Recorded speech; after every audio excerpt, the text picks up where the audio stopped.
ఓం నమ శివాయ. యమునా నది పుష్కరాలు ఎప్పుడు అని చాలా మంది అడుగుతున్నారు.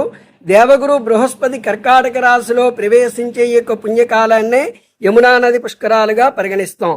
పుష్కరదేవుడు సమస్త తీర్థ దేవతలతో కలిసి ఈ యొక్క 12 రోజులు కూడా యమునా నదిలో కొలువై ఉంటారు. ఎప్పుడైతే యమునా నది పుష్కరాలు జూన్ 2వ తారీఖు నుంచి జూన్ 13వ తారీఖు వరకు కూడా 12 రోజుల్లో యమునా నదిలో ఎవరైతే స్నానం చేశారో వారికి ముక్కోటి దేవతల యొక్క ఆశీస్సులు కూడా కలుగుతాయి. అయితే యమునా నది సాక్షాత్తు సూర్య భగవానుడి యొక్క పుత్రిక, యమధర్మరాజుకి సోదరి.